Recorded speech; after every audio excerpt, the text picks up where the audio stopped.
nuestra clase por YouTube. Bueno, vamos ya avanzando, estamos en nuestra tercera clase y hoy yo voy a empezar con el tema de cuestionarios, ¿sí? Les quiero un poco compartir cómo nos quedan las siguientes 3 semanas para que ustedes entiendan y no nos hagamos entrevero.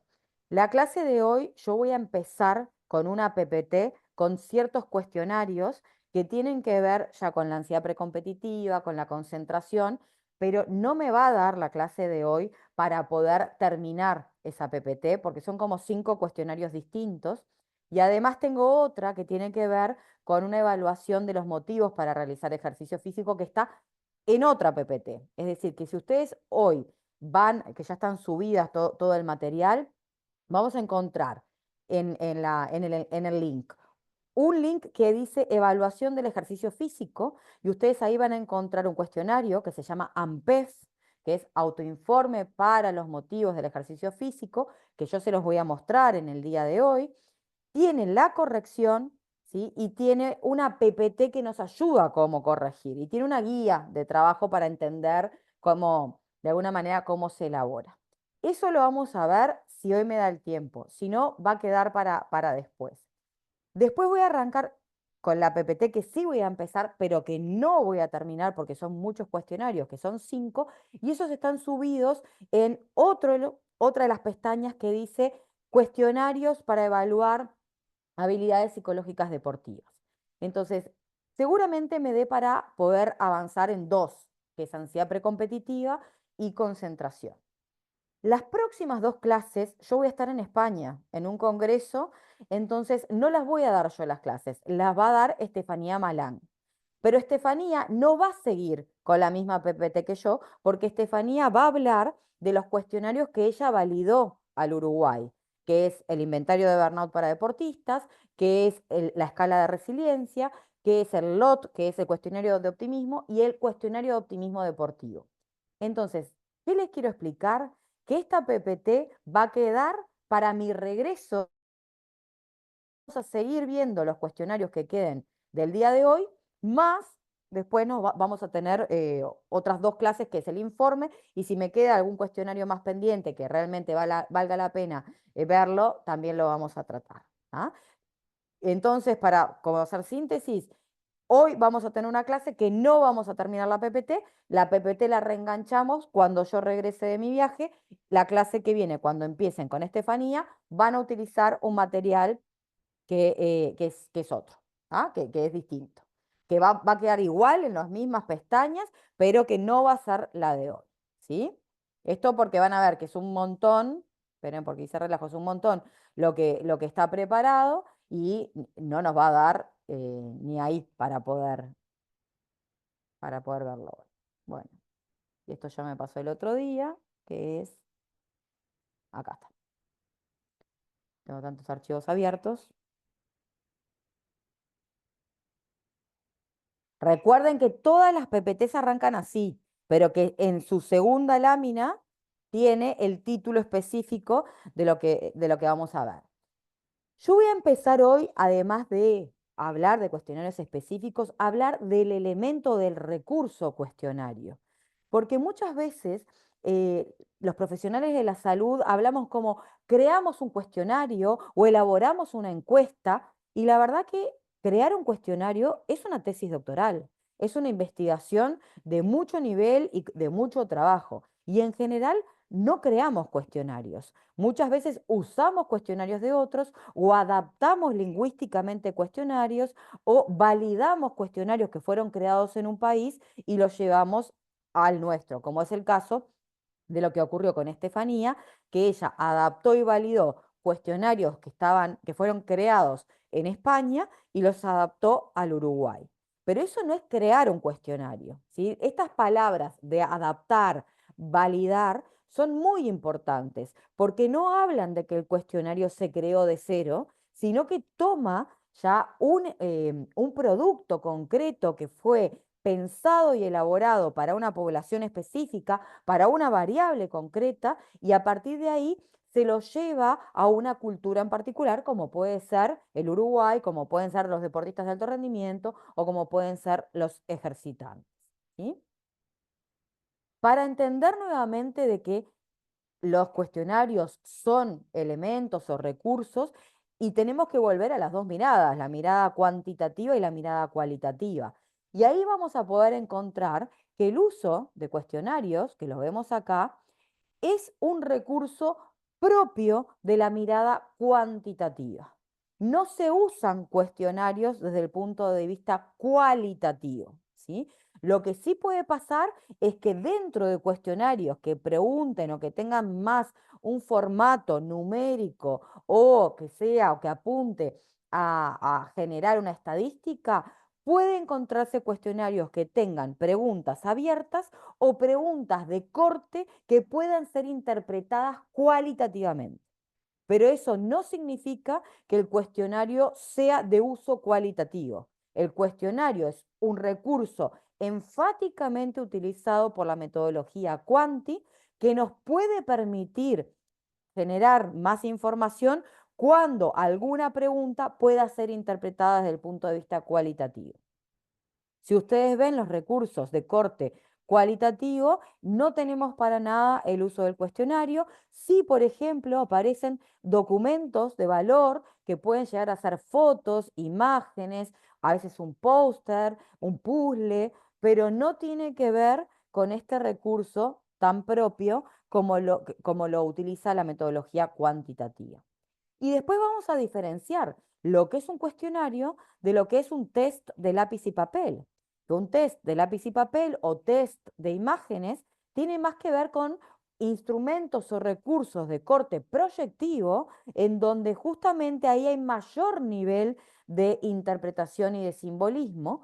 Sin embargo, sigue siendo una mirada cuantitativa. ¿Mm? Entonces, lo que vamos a ver en las próximas clases tiene que ver más con una mirada cuanti, ¿sí? Ya no tiene tanto que ver como lo cual y como estuvimos viendo el recurso de la observación, el recurso de la entrevista. En este caso ya nos vamos a focalizar en un tipo de metodología de investigación y de evaluación cuantitativa. ¿Mm? Y tenemos que entender que el cuestionario y sobre todo la elaboración y construcción de un cuestionario es un procedimiento que tiene toda una sistematización y que puede flexibilizarse porque puede haber idas y vueltas en esa creación, que lleva mucho tiempo, que lleva mucho pienso y que es necesario que hayan muchas personas involucradas, más allá que ese cuestionario después va a llevar la autoría de un autor principal y colaboradores. La construcción y creación de un cuestionario parte desde pensar la temática, pensar cómo va a ser el estudio de la calidad de ese cuestionario, pensar cuáles son los objetivos por el cual vamos a crear un cuestionario. Que ustedes piensen con toda la literatura que hay, con la cantidad de recursos de test y cuestionarios ya existentes. ¿Por qué yo, Verónica, pensaría en crear un cuestionario desde cero? Es decir, ¿qué me llevaría? ¿Cuál sería el objetivo? Realmente el objetivo sería que si la literatura me dice que hay cuestionarios, pero que esos cuestionarios no tienen propiedades psicométricas, es decir, no tienen una validez, no tienen una fiabilidad suficiente para poder entender que aquello que yo quiero medir es realmente lo que ese instrumento está midiendo, bueno, yo podría preguntarme, ¿y si empiezo algo de cero? ¿Y si empiezo algo que de alguna manera trate de responder a la idiosincrasia de mi país? ¿Y si yo además quiero que tenga determinadas características para que de este cuestionario yo pueda generar intervenciones más prácticas? Entonces, tenemos que hacernos muchas veces esta pregunta, sobre todo en qué objetivo va a cumplir la creación de este instrumento. Porque con todo lo que ya hay es, ¿por qué me animaría a crear un cuestionario desde cero? ¿Mm? Nosotros vamos a ver un cuestionario que fue creado en el 2022, que es el COD, el Cuestionario de Optimismo Deportivo. Y eso fue una tesis doctoral que se defendió en Madrid. Y uno podría preguntarse, bueno, pero ¿por qué ese estudiante creó un cuestionario de cero cuando ya existía el LOT, que se llama Life Orientation Test? Porque el LOT fue creado para la vida en general, no para el deporte. Y además el lot solamente tiene 10 ítems, de los cuales solo se usan 6. 3 para evaluar optimismo y 3 para evaluar pesimismo. Y tiene propiedades psicométricas que no son del todo fuertes. Entonces, este estudiante de doctorado dijo, bueno, yo quiero poner a prueba un nuevo instrumento que presente propiedades psicométricas más potentes, pero que además responda a las características de una muestra deportiva, no de una muestra general. De hecho, crea un cuestionario de optimismo general y un cuestionario de optimismo deportivo. Entonces, acá, de alguna manera, podríamos tratar de entender por qué este estudiante de doctorado quiso cumplir con un nuevo objetivo y, de alguna manera, generar mayor calidad y mayor aporte a la comunidad científica frente a un cuestionario que se estaba utilizando, que se utiliza mucho, pero que tiene grandes carencias a nivel de las propiedades psicométricas. Entonces, bueno, ese es un gran objetivo, mejorar las propiedades, la fortaleza interna y la validez de un instrumento que no nos termina de quedar claro si realmente mide lo que está diciendo que quiere medir. ¿Mm?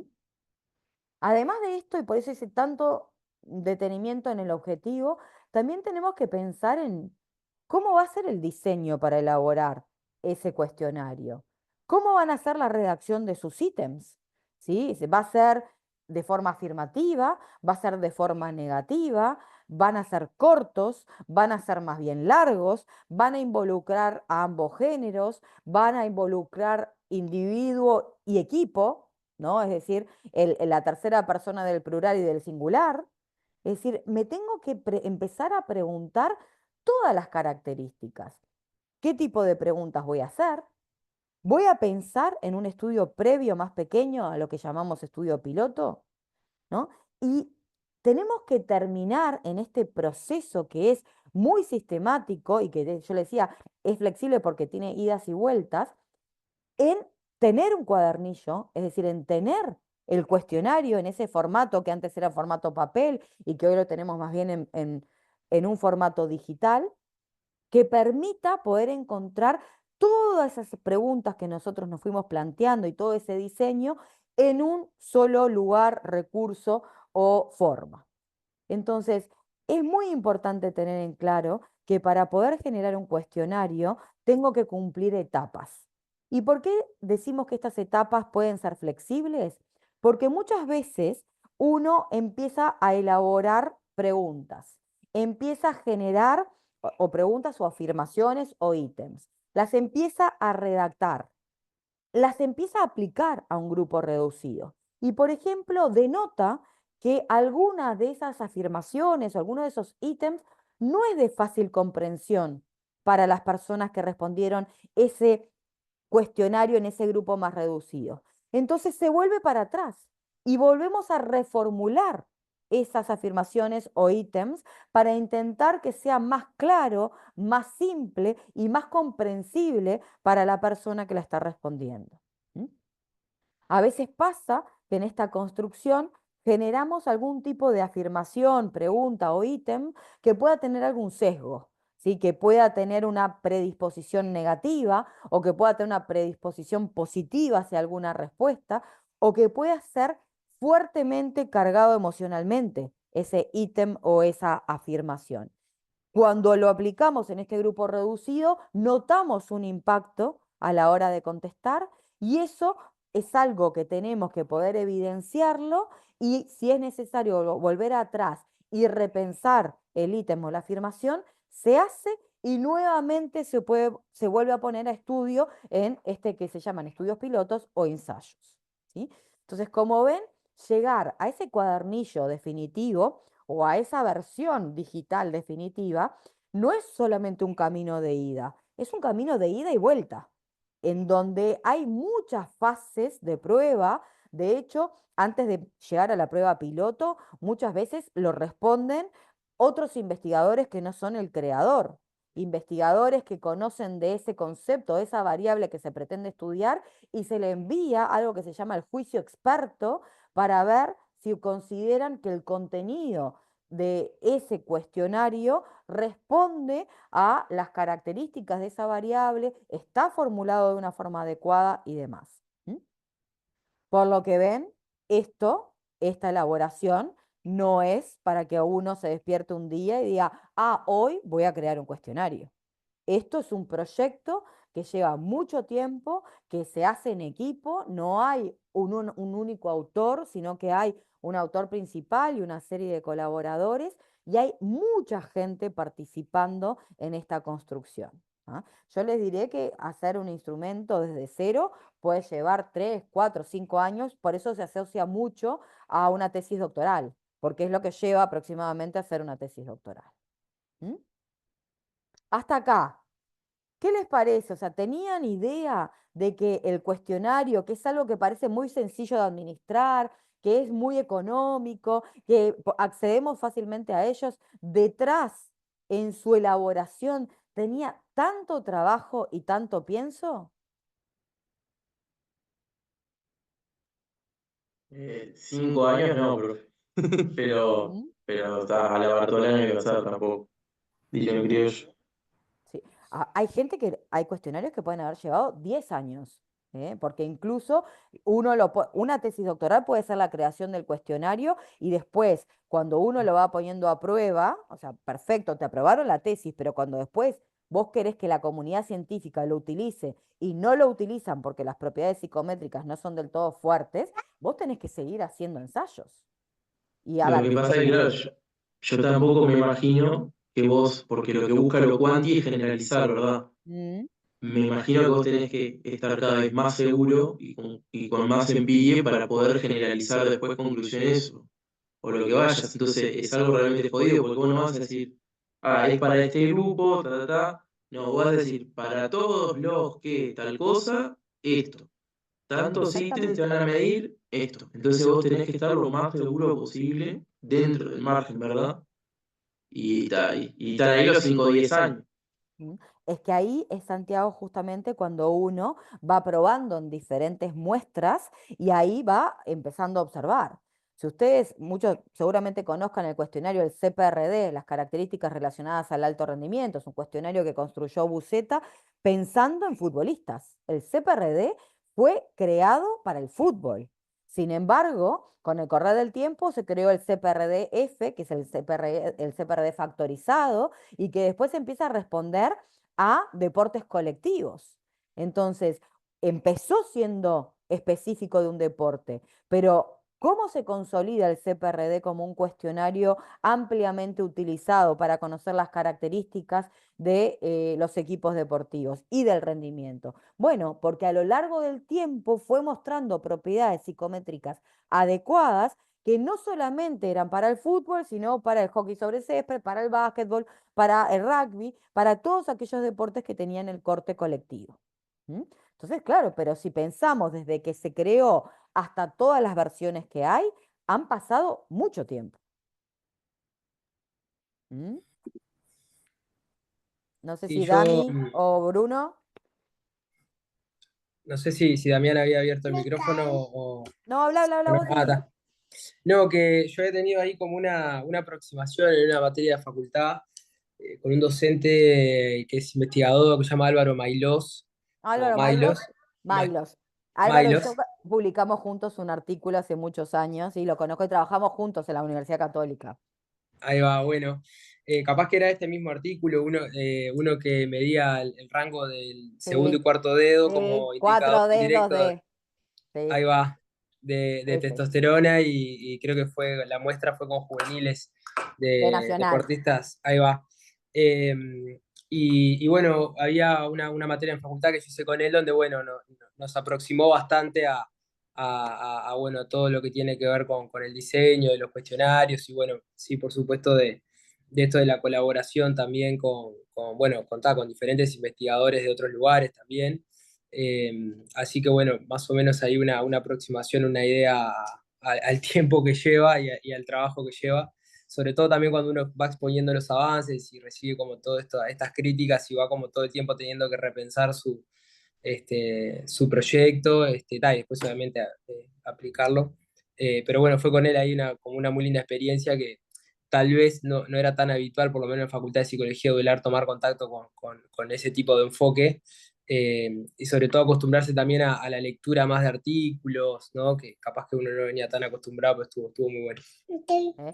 De ese artículo que vos contás, también Damián participó, porque era el que escañábamos la mano, Damián. ¿Te acordás que había uno que escañábamos? Lo hicimos en el Parque Central, en donde era la sala de médicos, y se escañaba la mano Sí. de los jugadores. Esto fue en No el me año acuerdo. 2008-2009. En los Le cruzales, sí. escañábamos, sí, a señales. Sí. Escañábamos la mano y ahí medíamos, a ver si me ven acá.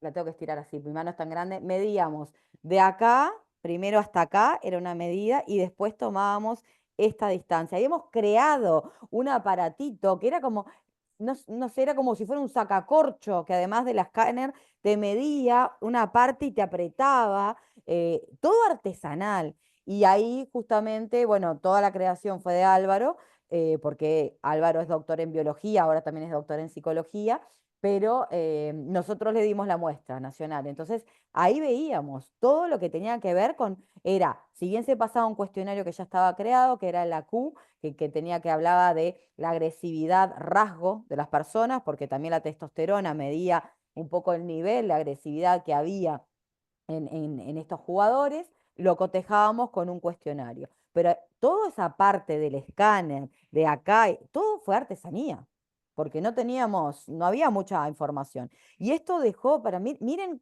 cuando les digo, lo hicimos en el 2010 y se publicó en el 2015 en una revista de impacto en inglés, en el 2015, o sea, 5 años entre la administración y la publicación del artículo.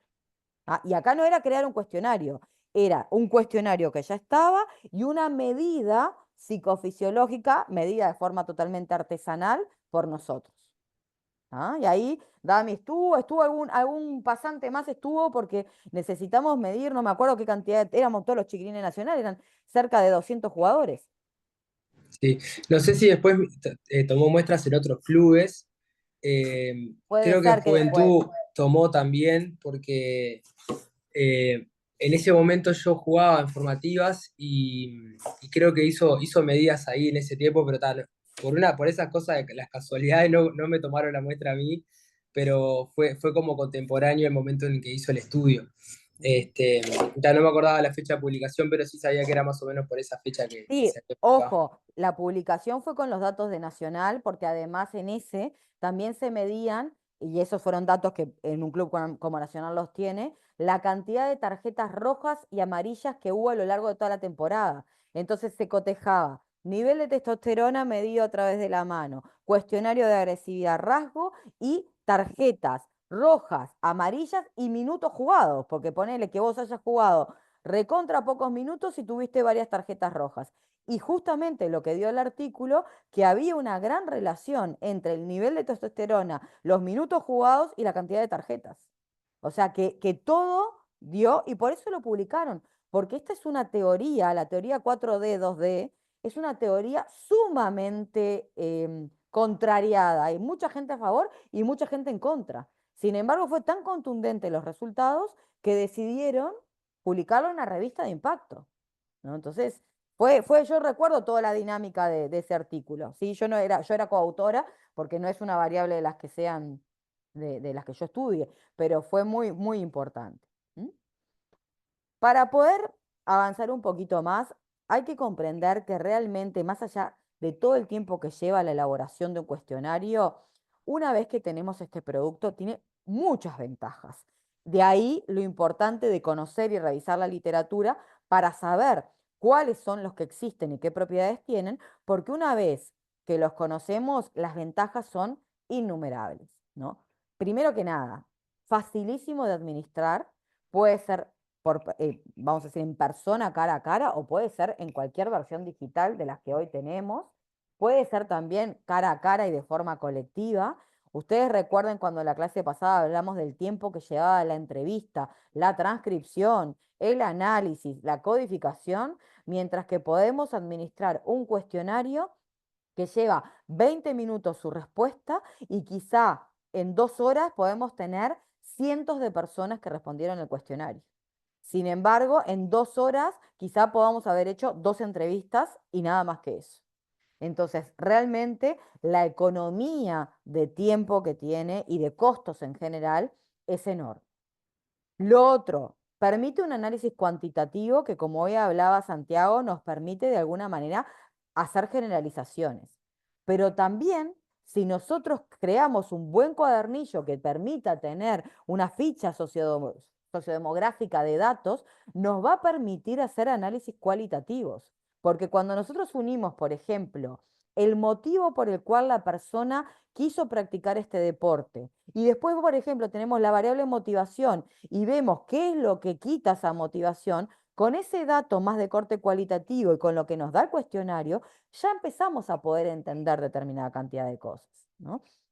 Cuando preguntamos datos, por ejemplo, años de experiencia, y después nos vamos a un cuestionario como el de Burnout, donde sabemos que la experiencia es un gran protector. Entonces, es sumamente importante, además de poder hacer el análisis cuantitativo que el cuestionario propiamente dicho nos lo da, es tener una serie de preguntas y una serie de datos a indagar que nos permitan después interpretar cualitativamente esos datos. ¿Ah?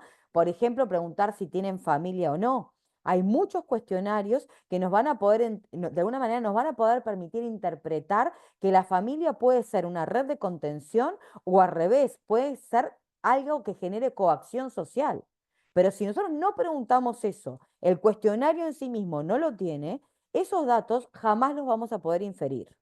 Entonces, es sumamente importante, además del cuestionario en sí, generar esa ficha de datos y cuando sumamos ficha de datos más cuestionario, ahí lo que tenemos es una encuesta, ¿ah? Que es el cuestionario ya formulado previamente, más toda esa parte creativa que yo le agrego que me va a permitir esta doble interpretación. ¿Mm?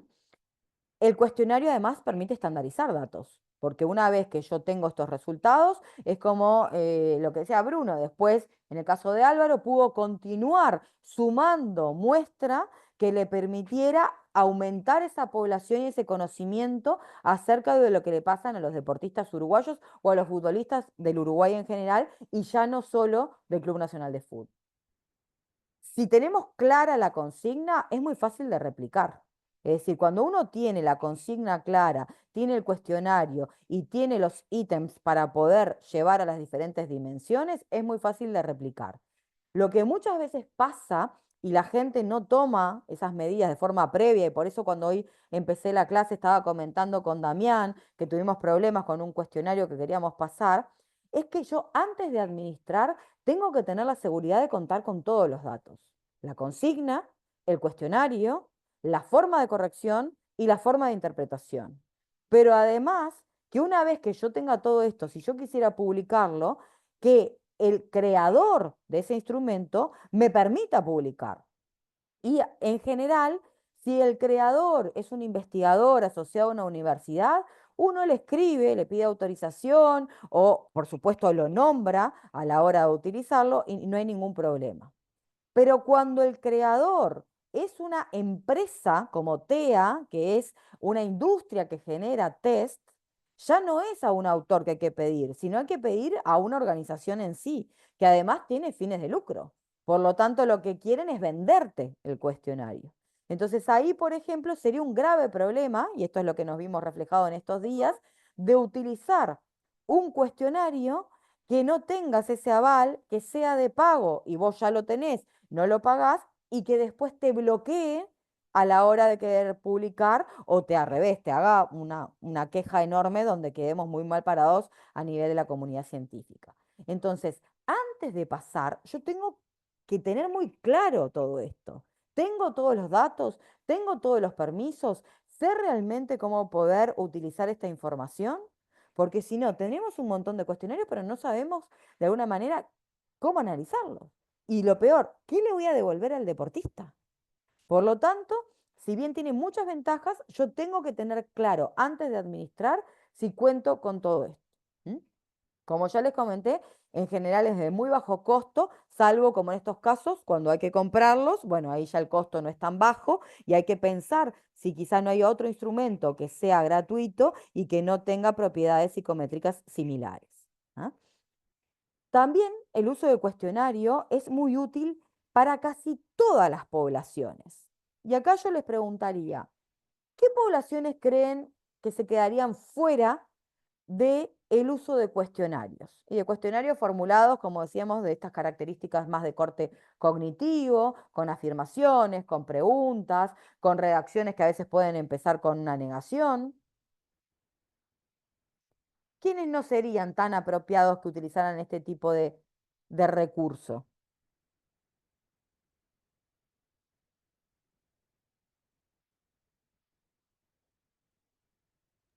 Y niños capaz, Excelente. o Hacer, personas con nivel educativo que más bajo que les pueda costar ser tan autónomos para comprender las cosas bien. a ver, lo que puede llegar a ser el analfabetismo, uno cree que en Uruguay no existe, y yo les tengo que decir que sí existe gente que todavía no sepa leer o que lea con mucha dificultad o que tenga grandes dificultades de comprensión. Los niños, porque en general la formulación de los ítems y de las preguntas no están preparadas para ellos, ¿sí? Por eso en general cuando se usa el cuestionario en niños, como puede ser el WISC, el WIPSI, cuando utilizamos test de inteligencia, lo lee el entrevistador, no lo lee el cuadernillo del niño. Y en otras oportunidades, en general, son más o de corte proyectivo o pueden ser láminas con una interpretación cognitiva, pero es el entrevistador o el evaluador quien anota la respuesta. Entonces, en el caso de un cuestionario de autoinforme, sería muy difícil para un niño poder completarlo. También es muy difícil para personas que presenten discapacidades cognitivas, ¿sí? Es muy difícil que puedan responder a este tipo de instrumentos y de recursos. Por lo tanto, tendríamos que tener en claro que habría criterios de exclusión en el uso de cuestionarios para niños, niñas, personas que tengan dificultades en la comprensión, dificultades en la lectura o algún tipo de discapacidad cognitiva que de alguna manera no pudiera contestar con claridad. ¿Sí? Uno piensa, ¿y personas con baja visión o ceguera? No, no es necesario, porque hoy tenemos software que de alguna manera reproducen la letra a nivel oral. Por lo tanto, perfectamente podrían contestar el cuestionario. Claramente no pueden contestar un test de lápiz y papel que sea de imágenes. Eso no, porque eso, ¿cómo lo reproduce? Pero sí una serie de ítems y afirmaciones perfectamente lo podrían contestar. ¿Mm? También una de las ventajas que tiene es que el uso de los cuestionarios nos permite hacer inferencias estadísticas que incluso nos permitiría llegar hasta políticas públicas. El hecho de poder aumentar muestras o hablar de muestras representativas que me permitan después generalizar, es decir, si yo tengo un cálculo muestral que pueda representar esa porción de la torta, toda la torta entera, me puede permitir generar este tipo de políticas que son muy amplias para una sociedad. ¿Mm? Bruno, Que algunos cuestionarios incluso me queda pensando en el caso de los niños, ¿no? Se aplican a cuidadores y a docentes también. sí, sí. También en el ámbito educativo a veces nos llegan ahí como algunos cuestionarios, bueno, solicitaba a las docentes para, bueno, tener una mirada en relación a la conducta del niño, frente a los aprendizajes, frente a lo social, bueno, diferentes dimensiones ahí. Pero bueno, comentar eso nomás. No, perfecto. Y lo mismo pasa con las personas que tienen alguna discapacidad cognitiva. Quien las responde suele ser los cuidadores, los padres, los maestros, las personas que están a su alrededor y que de alguna manera siempre tienden a ser de características más bien pre-post, que suele ser previo a un tratamiento o una intervención en donde se marcan una serie de conductas o de síntomas que ese niño o niña pueda tener. Después viene la intervención, la terapia o lo que sea, y posteriormente se vuelve a pasar el cuestionario para que las personas que están cerca de esos niños o adultos puedan mostrar, o sobre todo si hubo un cambio, ¿no? Si hubo una mejora o no de esa sintomatología previa. ¿Sí? Pero en ese caso, nuevamente, no son cuestionarios de autoinforme, como es la gran mayoría de estos de los cuales estamos hablando. ¿Sí? Porque cuando estamos hablando de adultos, si no es el 100 es prácticamente que los cuestionarios son de autorreporte. Es decir, es la propia persona que responde a la percepción de aquello que le están preguntando o afirmando. Entonces es lo que yo entiendo de lo que me pregunta. ¿Sí? No hay caso en que los adultos le estemos leyendo a otro adulto o adolescente el cuestionario que vamos a aplicar. De hecho, cuando lo pasamos a través de un Google Form, es lo que interpreta cada uno en el momento donde lo está haciendo. ¿Mm? Así como tiene muchas ventajas, también tiene algunas desventajas que tenemos que tener en cuenta. Y las principales desventajas que tiene el uso de cuestionario se relacionan con posibles sesgos, ¿sí? Por ejemplo, yo quiero estudiar una variable como puede ser el abandono deportivo en poblaciones vulnerables y el sesgo muestral es que voy a directamente buscar una muestra que sea vulnerable, en donde prácticamente yo sé que las personas no terminan haciendo deporte porque aparecen otras alternativas como más atractivas, como pueden ser llegar a dinero más fácil o menos compromiso y demás. Entonces, ese es un tipo de sesgo muestral muy común en el uso de cuestionarios. Ir a buscar una muestra que ya sabemos que de por sí va a cumplir con la hipótesis que nosotros partimos. Y eso no es algo ni ético ni saludable, porque no estaríamos después dando una respuesta coherente a lo que fuimos a estudiar, sino que ya fuimos a buscar eso, ¿no? Es como, de alguna manera, pensar en ir a buscar el abandono deportivo en mujeres adolescentes en el interior del Uruguay. Ya sabemos de alguna manera la cantidad de baja y de poca adherencia en el interior del país y en las mujeres adolescentes. Entonces, ir a buscar eso es casi confirmar la hipótesis. Entonces, lo ideal sería ir a buscar, ¿sí? Si hay presencia de abandono deportivo en todas las mujeres adolescentes del Uruguay, sean del interior o sean de la capital, sean de deportes individuales o deportes colectivos. Entonces, ahí aumento la muestra para no caer en un sesgo. ¿Ah? Esto es como echa la ley, echa la trampa. Hay muchos investigadores que se ponen como un tipo de muestreo, se llama no probabilístico, por conveniencia. Es voy a buscar eso. Bien, pero si vas a buscar eso, ¿por qué lo vas a buscar? Porque la muestra tiene que tener muchas cualidades, muchas características en particular. Pero entonces tus hipótesis tienen que ser variadas. Si vos querés buscar una sola hipótesis, tenemos que buscar más un tipo de muestreo probabilístico, que es que cualquiera tenga la probabilidad, la misma probabilidad de participar de ese estudio. Y ahí no habría un sesgo muestral.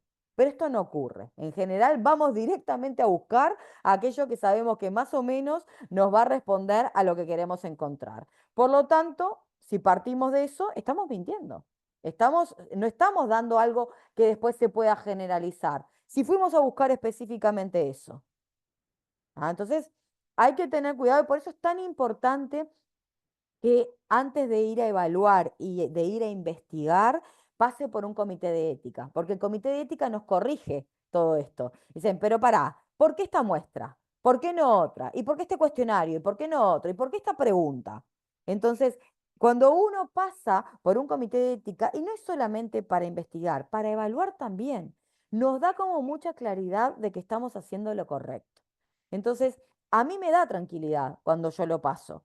Entonces, a veces sí hago una prueba piloto sin el comité de ética, pero después, cuando ya tengo certezas de que, bueno, ese instrumento nos puede llegar a servir, sí lo hacemos pasar por ahí. ¿Mm? El otro sesgo es en el tipo de preguntas. Muchas veces el tipo de preguntas inducen a una respuesta. Entonces, si ya esa afirmación, ¿no? De alguna manera es, si haces tal cosa, ¿crees que te va a ir bien? Y bueno, si ya me estás diciendo que si hago tal cosa y esta es la respuesta, yo seguramente conteste que sí. Entonces, muchas veces la misma afirmación o ítem tiene una carga que te está mostrando cuál sería la posible respuesta deseada. Por lo tanto, ahí las personas van a responder por deseabilidad social, por lo que queda bien. Sobre todo en todo lo que hace a hábitos y todo lo que hace a hábitos poco saludables o adicciones y demás, los adolescentes jamás te van a contestar que frecuentemente consumen alcohol y marihuana, si se lo preguntas de esa forma. Entonces hay que buscarle la vuelta para poder preguntar con certeza, sin mentir, pero con un tipo de pregunta que sepamos que la respuesta no sea por quedar bien. ¿Mm? Entonces, hay muchos temas en esto. Por ejemplo, hay un cuestionario que fue creado de cero en el Uruguay, en la Universidad Católica, que es el cuestionario ADA, que es una escala de adolescentes de adicciones, que justamente buscó cómo preguntar estas adicciones en adolescentes que concurrían a liceos y sobre todo a liceos católicos, intentando de que respondieran desde esa conducta que realmente hacían, la conducta espontánea, y no desde lo que quedaba bien. Pero para eso el ADA, que fue una tesis doctoral, estuvo años para poder salir. ¿Mm? Y lo otro, que también es un sesgo a tomar en cuenta, tiene que ver con la sensibilidad de las preguntas. Que ustedes piensen todo lo que hace a tratar de recabar información sobre acoso, sobre violencia, sobre situaciones en donde uno se percibió como víctima, agresividad, bueno, duelo.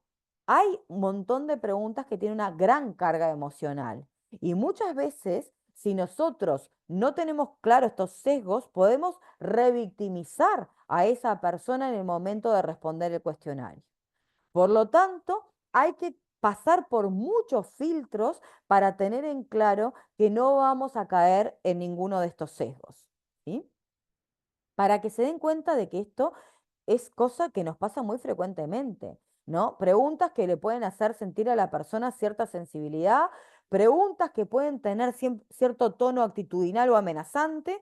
Y bueno, si yo no cambio esto, capaz que esto me hace que yo pierda la titularidad, que yo no pueda estar dentro de tal equipo, ¿no? Y miren esto que fue una pregunta que hacíamos de forma conjunta con cuestionarios, para que vean cómo ya hay sesgo. La pregunta era, ¿camina usted o usa usted una bicicleta al menos 10 minutos consecutivos en alguno de sus desplazamientos? ¿Por qué esta pregunta tiene un sesgo?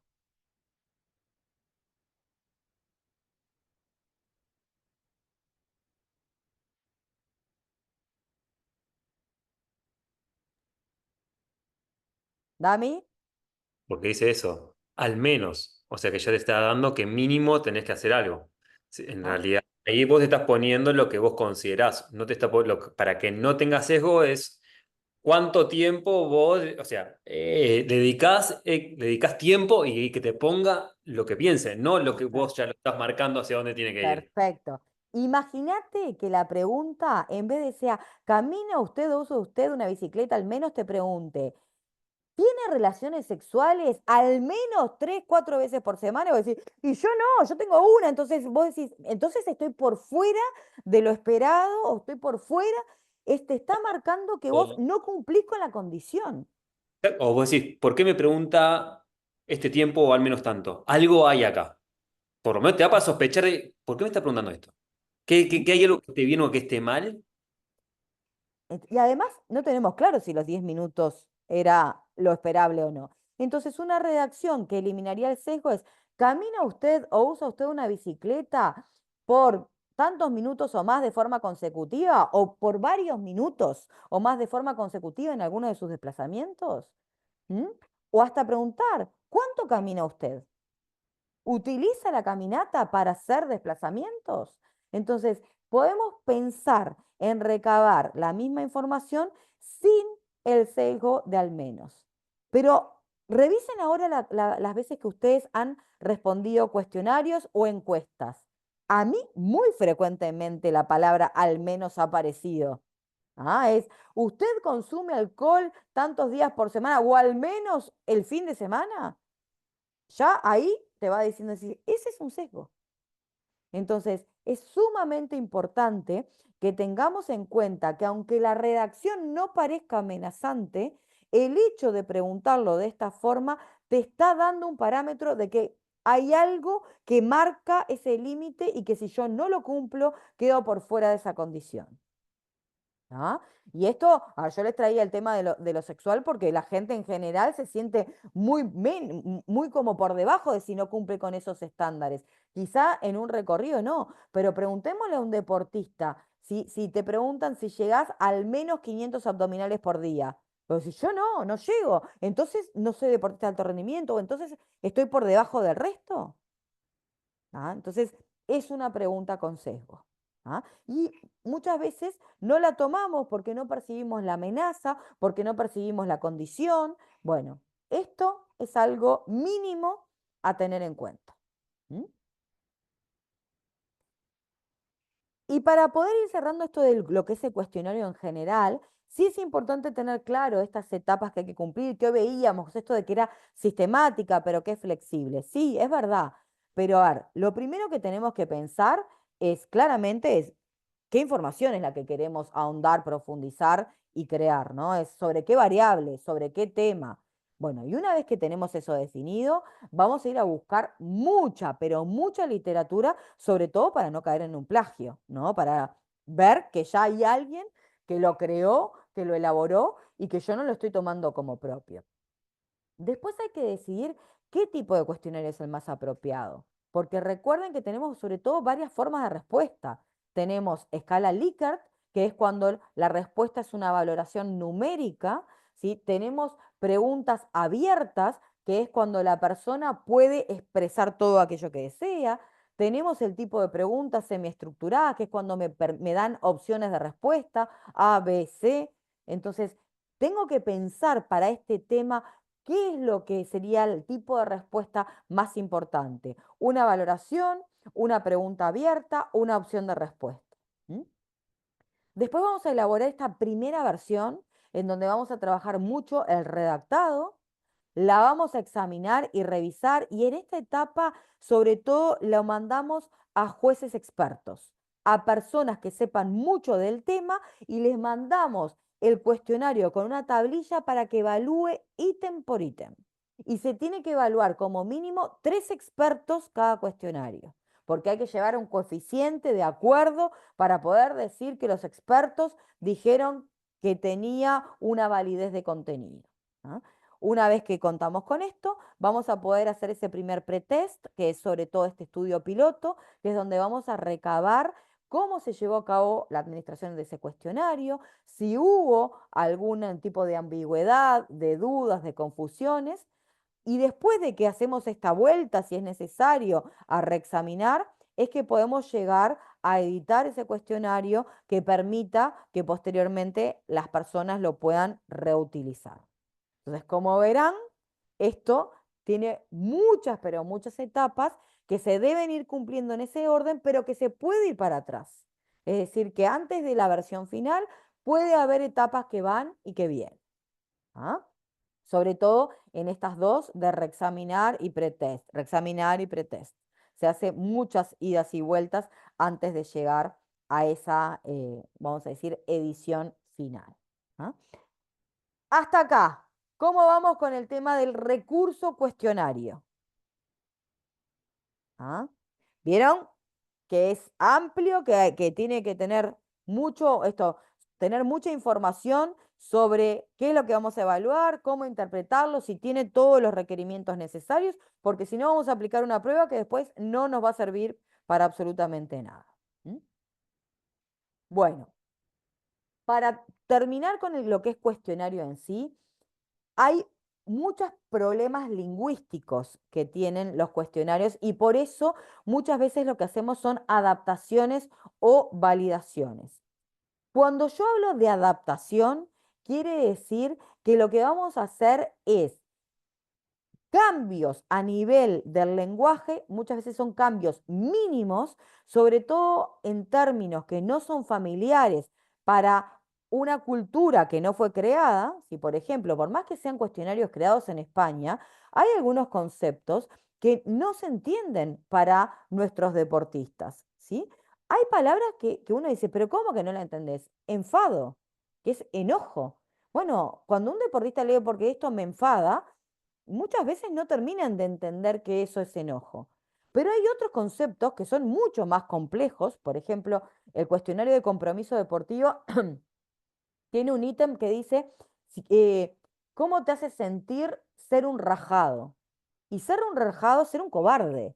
Pero, ¿qué deportista nuevo interpretaría que ser un rajado es ser un cobarde?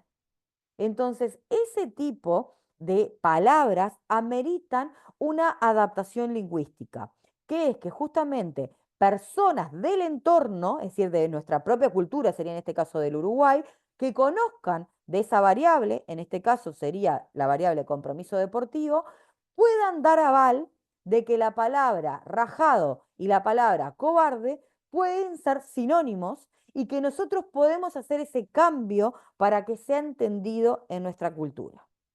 Eso sería una adaptación lingüística, cuando lo que vamos a hacer es cambio de algunas palabras en particular.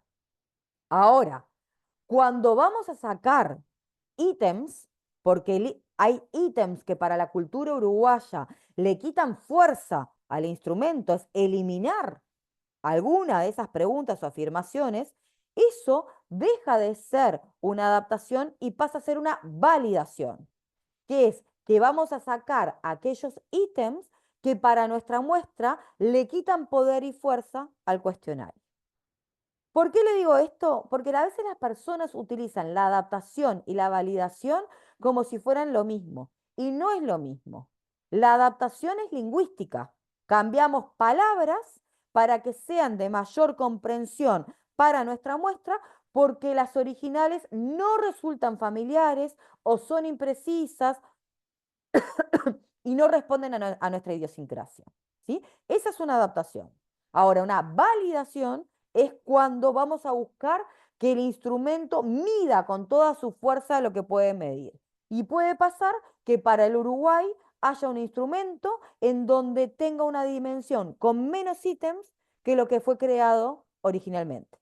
Le sacamos el ítem 7 porque el ítem 7 le quita fuerza al instrumento, mientras que en el original lo mantiene. ¿Ah? Esas son cosas que se pueden hacer y a eso es que le vamos a llamar validación. ¿Ah? ¿Entendieron la diferencia entre uno y otro?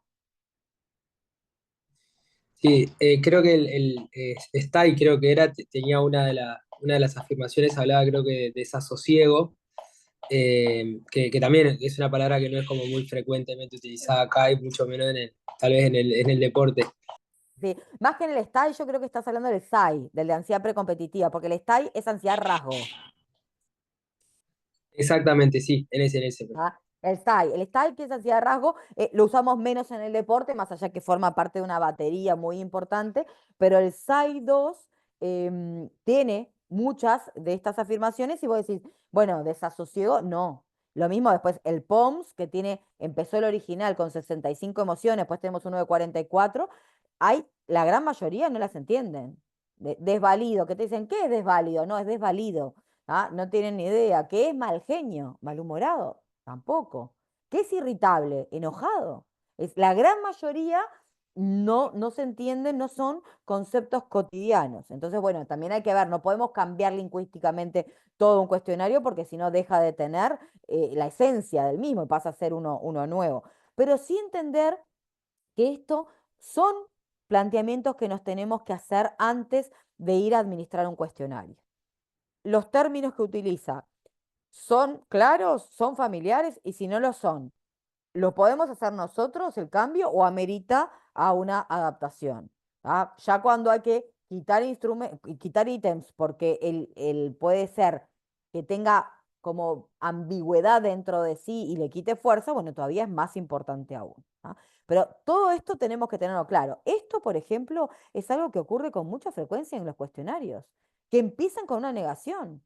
Rara vez, pocas veces, no tal cosa. Entonces vos tenés que dar vuelta el ítem para entender si a mí esto me pasa o no me pasa. Y eso ya genera una disonancia cognitiva, genera una complicación. ¿Ah? Eh, a mí me ha pasado en cuestionarios o en realidad baterías de evaluaciones que hago para los deportistas cuando están en el ciclo olímpico y estar segura que no entendió la consigna. Porque en uno le dio un optimismo en el deporte altísimo y en el LOT, que es el optimismo en la vida personal, que además tiene muchos ítems en negativo, responde lo opuesto. Es decir, no entendió la consigna. Le complicó las frases en negativo. Entonces, ahí hay una disonancia cognitiva, porque además lo cotejás con todos los otros instrumentos. Entonces, claro, esto es un déficit. Que el cuestionario empiece recurrentemente con frases negativas hace que sea un cuestionario difícil de comprender. ¿Ah? Entonces ahí hay que pensar si vale la pena o no. Lo que pasa que hasta el momento no había otro instrumento que no fuera el LOT para medir el optimismo. Y ahora que aparece el COD y que es mucho más sencillo, bueno, si lo empiezan a utilizar, de hecho nosotros somos el segundo país en validarlo. El primero fue en España donde se creó y nosotros lo validamos al Uruguay. Entonces, probablemente ahora empiece a tener otro tipo de movimiento, sobre todo en la región, y capaz que empieza a ser más utilizado porque su forma de preguntar es diferente, es menos compleja. Bueno, y nos vamos a ir al primero. Justamente hoy Bruno hablaba del STAI, que el STAI forma parte de una batería de cuestionarios que evalúan la variable ansiedad, pero en este caso nosotros vamos a ver el SAI-2 revisado, que lo que evalúa específicamente es la ansiedad estado precompetitiva. ¿Ah? Tanto el SAI como el STAI fueron creados por un autor que se llama Martens, que también tomó una teoría de Spielberger, y ellos crean esta secuencia de cuestionarios que mide, uno, la ansiedad que uno habitualmente trae, a eso le vamos a llamar ansiedad rasgo, lo que hace a mi personalidad, pero se entiende que en el deporte y sobre todo los días previos a una competición, puede sucederle al deportista que aumenten la cantidad de sintomatología y para eso crean un nuevo instrumento que mide esa ansiedad estado, que es lo que me genera justamente la competición. Entonces, por eso este es un instrumento muy utilizado en el ámbito del deporte que nos da muchísima información. ¿Sí? Para entender, siempre vamos a partir lo mismo. Tenemos que entender qué es la variable, qué elementos tiene, para después ver cómo el cuestionario mide esas dimensiones. ¿Sí? La variable no es ansiedad. La variable a evaluar es el control de la ansiedad, porque la ansiedad no es una habilidad. ¿Sí? El control de la ansiedad, sí. Entonces, lo que va a evaluar este cuestionario es el control de la ansiedad precompetitiva y es de la ansiedad estado, no la ansiedad rasgo. Tiene 3 elementos, 2 de ellos son de componente negativo, ¿sí? Tenemos a la ansiedad cognitiva, que son todos los pensamientos amenazantes que el deportista puede tener minutos previos a la competencia, y tenemos la ansiedad somática, que son todas las repercusiones en el cuerpo que sobre todo aparecen el o los días antes, ¿no? Le podemos llamar insomnio, calambres, tensión muscular, dolor de cabeza, ¿sí? Es toda la sintomatología física que puede aparecer. ¿Qué es lo que evalúa el SAI-2 revisado? Bueno, evalúa cada uno por separado, pero también cuando vemos que hay un desajuste o cuando aparecen elevadas tanto la ansiedad cognitiva como la ansiedad somática, es un gran indicador de que hay una alta amenaza de que el rendimiento pueda verse influido negativamente. Es decir, ¿qué tenemos que esperar de estas dos dimensiones que son negativas y aparecen elevadas? Que ansiedad cognitiva esté baja o en su peor defecto moderada, y que ansiedad somática esté baja o en su peor defecto moderada. Es decir, lo ideal para un deportista en fase de tecnificación y en la alta competencia es que estas dos sean baja, baja. Y tiene una tercera dimensión, que es una pata positiva, que es la autoconfianza. ¿Sí? Que la autoconfianza es una creencia, por lo tanto es algo que construimos a lo largo del tiempo, en que yo considero que tengo recursos para salir airosa o exitosa del evento competitivo al cual me voy a enfrentar. ¿Sí? Entonces, ¿qué es lo que debería ocurrir? Que un deportista que tenga un alto control de la ansiedad precompetitiva debería tener un resultado que fuera así. Baja ansiedad cognitiva, es decir, baja aparición de pensamientos amenazantes, baja ansiedad somática, que quiere decir baja repercusiones en el cuerpo, y una elevada autoconfianza, que es una creencia de que yo voy a salir bien parado de la situación deportiva. Este sería el perfil ideal que nosotros nos podríamos encontrar con un deportista. Ahora, hay muchas combinaciones. Por ejemplo, que haya un mínimo desajuste, moderado. moderado, bajo, elevado. Bueno, acá habría que hacerle una sugerencia de acción de mejora. ¿Qué pequeño ajuste podría hacer para el control de los pensamientos amenazantes? Pero ya empezamos a ver si acá me da moderado, y acá elevado, es decir, hey, ojo, que tanto en la dimensión mental como en la dimensión física hay dos pequeños desajustes. Entonces, las acciones de mejora que hay que sugerir ya van en dos de las tres dimensiones. ¿Y qué pasa si me da moderado, moderado, moderado? El deportista se maneja desajustado en las tres dimensiones. Por lo tanto, hay una alta amenaza de que no haya control de la ansiedad precompetitiva. ¿Ah? Claramente, el perfil más alarmante sería elevado, elevado, bajo. Este es un perfil que implica una derivación psicológica, porque el deportista no tiene elementos de control de la ansiedad precompetitiva. ¿Ah? Pero después tenemos todas las posibilidades de este puzzle. Y acá lo que nosotros tenemos que pensar, teniendo como claro este cuadro, es qué devolución yo le voy a dar de acciones de mejora frente a cualquier desajuste en este perfil ideal. O sea, si yo veo que el resultado que me da plantea otra dinámica que no sea esta, yo a este deportista le tengo que generar una sugerencia o acción de mejora para cada dimensión. ¿Entienden cómo es? Este es el perfil ideal y deseado. No lo da, no pasa nada, está desajustado en una pequeña. Digo, bueno, presenta un adecuado control de la ansiedad precompetitiva, pero debe ajustar moderadamente o debe ajustar la ansiedad cognitiva porque aparece de forma moderada. Bueno, hay que decirle cómo. ¿Cómo podría ser que esos pensamientos amenazantes los pudiera controlar una vez que aparece? Claramente, todos tenemos y sabemos que la técnica de reestructuración cognitiva es la que controla los pensamientos amenazantes. Bueno, hay que decírselo. Tenés que cambiar pensamientos negativos por pensamientos positivos, pero primero los tenés que identificar. Entonces, acá con ese pequeño desajuste ya tenemos una acción de mejora que sugerir en el informe final. ¿Mm? Pero para Pero que vean sí, decime, Dami. yo en eso, por ejemplo, a veces, esto lo cuento como anécdota o como ¿Mm? experiencia, ¿no? A mí, como capaz que para ellos, que, o sea, hasta nosotros tenemos más manejo de este test por tiempo, ¿no? Que el hecho de que ¿Mm? sea moderado no siempre está mal. O sea, ¿Mm? que al contrario, a veces lo que yo pienso es, si da moderado que de 2 a 3 hay que ver, de 2 con algo, ese 2 con cuánto es, si ya da por casi cerca de 3 es moderado, pero ya no tengo problema. Ahora, si nos da 2 con uno, 2 con 2 no está mal. Que a veces, a ver, yo cuando voy y lo veo eso, estando también en una, quizás una primera división, es diferente, porque quizás un poco de ansiedad es importante para generar un estado de alerta en situaciones que si le da bajo, totalmente bajo, y bueno, pero acá que o controla todo muy bien o todo le es como, ¿no te preocupa nada de todo Claro, esto? hay indiferencia afectiva incluso. Es decir, no hay compromiso, puede llegar si nada te Exactamente. preocupa.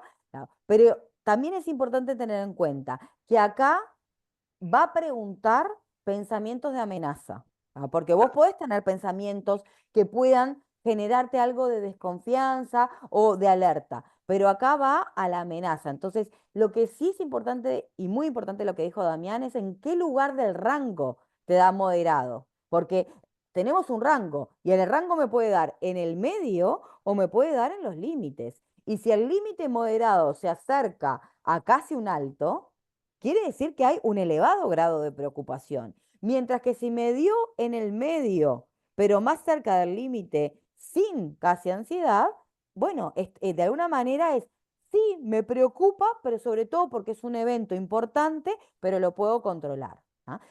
Y lo Toda otro una que yo sí. hago ver es, dentro de la variedad que hay de preguntas, hay algunas que me preocupan más que otras. A ver, por ejemplo, una, ¿me preocupa perder? Y si me pones uno y no te preocupa perder, para. Pues bueno, a ver, ¿cómo puede ser que no te preocupe que te vaya mal? Es como que hay preguntas que o las tomás más Ujú. en cuenta y está bien que te dé moderado, y hay preguntas que si te dan bajo o te dan muy alto, o sea, que la calidad de la pregunta de acuerdo a la circunstancia en la que está también tiene como cierto valor. Ahora, cuando lo hacemos en mega cosas, bueno, o sea, como digo, bueno, yo presento un resultado general. Ahora, después voy a lo específico. Esa es como otra tarea que también está bueno a veces hacerla, ¿no? No, está buenísimo lo que decís, porque esa es la interpretación más cualitativa, es cuando además me acerco a ese cuestionario individual y veo preguntas específicas que me pueden denotar cómo de alguna manera esa persona vive el evento. ¿Ah? Y además, ninguno de los cuestionarios se evalúa aislado. En general, pasamos una batería de cuestionarios que cuando vamos armando el puzzle nos va permitiendo interpretar en general cómo esa persona vive el evento competitivo. ¿Sí?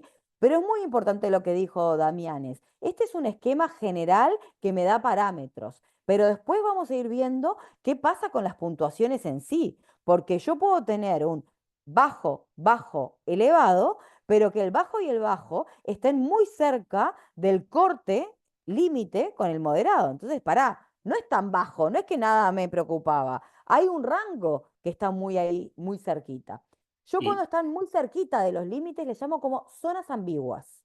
Es no, como zonas de tránsito. Entonces le pongo, a ver, esto no lo dice la literatura, yo lo llamo zonas ambiguas. Es decir, sí, sí, te digo que estás en un perfil sano, pero ojo, que estás muy cerquita de pasarte al otro. Entonces ahí no es como sin síntomas, estás en una zona límite. sí. ¿Mm? Y en esto que vos decías, ¿no? Como de lo cualitativo, a veces yo cuando hago esto, lo presento con nivel general, pero voy a lo cualitativo porque quizás haya preguntas que si bien como si en la ansiedad cognitiva me han moderado tirando abajo, pero hay una pregunta que me da alto y quizás es la que termina como cerrando o termina siendo el problema de la situación, que en realidad cuando lo ves grande es una cosa, pero a veces sí está bueno ir como al detalle de eso. Y este es un test que podés ir porque es un test que al tener pocas preguntas está bueno como ir rascando en eso que te apila de información. ¿Eh? Lo Perdón, yo otro que cámara se porque voy a comer, pero estoy. ¿Lo qué dijiste? Voy a apagar la cámara porque voy a comer, pero estoy. Perfecto. Algo que dijo Damián y que también es muy importante, como esto evalúa la ansiedad de estado precompetitiva, uno lo podría pasar, a ver, no lo podemos pasar todos los viernes antes de los partidos porque quemamos el recurso, pero se puede pasar con una frecuencia relativamente breve porque es lo que ese evento competitivo me genera. Y claramente, después de haber vivido un clásico, no es lo mismo jugar un clásico que jugar contra el último de la tabla. No es lo mismo jugar una final de Copa Libertadores que jugar el torneo intermedio. Entonces, ¿qué quiere decir? Que este es un tipo de cuestionario que se podría pasar con relativa frecuencia. ¿Por qué? Porque evalúa lo que va a suceder, de hecho lo ideal sería pasarlo el día previo de la competición. Lo ideal sería pasarlo media hora antes de la competición. Pero ¿en qué lugar nos van a dejar pasar un cuestionario? En el vestuario, cuando están a punto de salir a competir? Es utópico pensar que nos van a dejar, por lo tanto, si lo podríamos pasar el día antes o un par de días antes, esa proximidad con el evento va a aumentar que haya más influencia tanto de preocupaciones como de creencias de confianza. Entonces, es muy importante hacerlo cerca de ese evento, porque si no, pierde potencia. ¿Mm? Así van a ser todos los instrumentos y variables. Primero hablamos más del concepto teórico. Este es el cuestionario SAI-2 revisado. La versión anterior, que era el SAI-2, tenía 27 ítems, pasó de 27 a 18, es decir, que recortó bastante. Responde una escala Likert, como ustedes ven, que va del 1 al 4. Entonces, acá lo que nos interesa conocer, de alguna manera, es una valoración numérica de este autorreport. ¿Ah? Como decía Damián, nosotros leyendo como agentes de salud las afirmaciones, podemos ya identificar cuáles responderían más a pensamientos amenazantes, cuál es a sintomatología física y cuál es autoconfianza. Y quizá hay algunos ítems que realmente son significativos, ¿no? Esta, por ejemplo, la 14. Me preocupa que los demás se sientan decepcionados de mi rendimiento. Bueno, acá hay una carga emocional muy importante, ¿no? Que quizá no es lo mismo que mis manos están sudorosas, sí, estoy nervioso, lo siento en mi cuerpo, pero la otra tiene una connotación y un peso hasta de salir a jugar con una mochila llena de ladrillos, ¿no? Entonces, por eso, más allá que este cuestionario tiene un análisis cuantitativo muy importante, poder centrarnos en algunos ítems para hacer repreguntas y para poder de alguna manera después trabajar con ese deportista si tenemos la posibilidad de continuidad, es sumamente importante. ¿Mm? ¿Qué es lo otro que tenemos que saber? Bueno, las características psicométricas del instrumento. Porque si nosotros no conocemos estas características, no podemos saber realmente si es una estructura que después podamos interpretar, ¿sí? Entonces, para ver, primero, ¿cuándo fue creado? Bueno, fue creado en el año 2003 por un equipo, ¿no?, de Martens, de Burton, Bailey y demás, que además revisaron otro que fue en el 90, es decir, lo crearon a partir de una revisión de un cuestionario anterior, ¿sí? Pero después tenemos que entender que hay un SAI-2 revisado, que es este que pasa de 27 a 18 ítems. Mantiene la triple dimensionalidad, mantiene que tenemos ansiedad somática, ansiedad cognitiva y autoconfianza, es decir, mantiene la estructura del original. Lo que hace es quitar ítems porque justamente esos ítems le quitaba fuerza a las propiedades psicométricas del instrumento. ¿Mm? Responde a esta escala Likert porque de alguna manera tenemos diferentes valoraciones en donde el 1 sería para nada y el 4 sería mucho. ¿Mm? Entonces, acá vemos las características del instrumento. ¿Quién lo creó? La dimensionalidad que tiene, en este caso tiene 3 dimensiones, que tiene 18 ítems y que responde a una escala tipo Likert. ¿Mm? Después tenemos que tener los criterios de corrección. ¿Qué ítems van para cada dimensión? Si yo no tengo estos datos, ¿cómo sé si la ansiedad somática es baja, moderada o alta? Entonces, esto es central. Yo tengo que, antes de pasar el cuestionario, poder delimitar cuáles ítems responden a pensamientos amenazantes, cuáles a sintomatología biológica y cuáles a creencias de confianza. Entonces, una vez yo reconozco los ítems que conforman cada dimensión, voy a poder calcular cada una de esas dimensiones, ¿no? Y acá es que vamos a sumar el valor que puso para cada uno de estos ítems. Recuerden que la escala era del 1 al 4. Entonces, si por ejemplo en el ítem 2 puso valor 4, yo voy a poner acá 4. Si en el ítem 5 puso valor 2, le pongo 2. Si en el 8 puso valor 3, 3.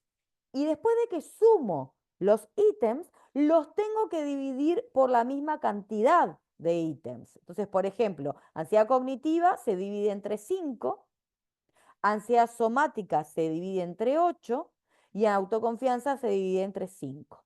¿Por qué? Porque es la cantidad de ítems que contempla cada subescala.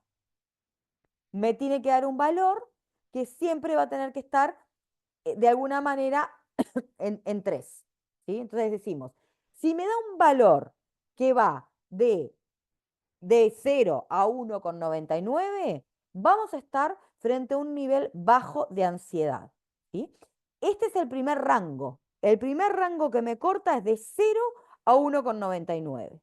Ahora, si yo tengo 1,99 o tengo 0,1, no es lo mismo. Porque en 0,1 es que los pensamientos no me resultan amenazantes. Y el 1,98 o el 1,99 es que estoy en una zona límite, en una zona ambigua, con cierto nivel moderado de ansiedad, con cierta preocupación.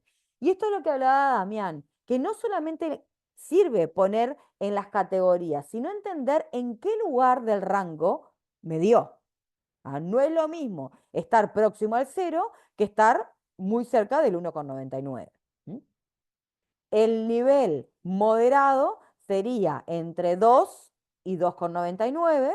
Lo mismo, no es lo mismo tener 2 que 2,98. Uno estoy muy cerca del límite casi sin amenaza y en otro estoy muy cerca del límite con una alta amenaza cognitiva. ¿Sí? Y el límite en donde hay una elevada ansiedad cognitiva o somática es 3 o mayor de 3. ¿Ah? Este tipo de interpretación es una interpretación categórica. ¿Qué significa? Que nosotros estamos poniendo en rangos el resultado. Lo vamos a poner en pequeños subgrupos, a todos los que dio moderado, a todos los que dio alto, a todos los que dieron bajos. Pero también hay una interpretación de esta variable como variable continua. Y esto es lo que deberíamos también proporcionar cuando damos una devolución grupal, ¿sí? Además de decir qué cantidad de deportistas presentaron una frecuencia baja, y decimos, bueno, el 50% de los deportistas de la categoría sub-15 presentaron baja ansiedad somática, el 67 moderada ansiedad cognitiva y el 85 una elevada autoconfianza. Precioso, me ubica en general en porcentajes. Pero podemos tomar los datos a través de la media, a través del promedio, ¿sí? En este caso, lo que haríamos es no dividir por la cantidad de ítems y lo que tendríamos son los valores puros de cada dimensión. Y lo que vamos a analizar es con la media. Y por ejemplo, podríamos comparar medias de la sub-15 de Nacional y de la sub-15 de Danubio y decir que la sub-15 de Nacional obtuvo una media más elevada que la de Danubio, es decir, que tiene mayor cantidad de ansiedad cognitiva que la otra. Entonces, hay veces que utilizar el dato puro y no categorizarlo también me permite mostrarle a los demás en qué situación están. Si estamos dentro de una misma institución, por ejemplo, trabajar con las medias grupales de cada categoría nos permitiría mostrarle a los cuerpos técnicos qué categoría es la que presenta una media mayor para cada una de las dimensiones. Por supuesto que trabajar con las frecuencias nos lleva al dato concreto. Tenemos tanta cantidad de casos que tienen una elevada ansiedad cognitiva, ¿ah? Pero también el dato y la interpretación continua de este cuestionario es riquísima.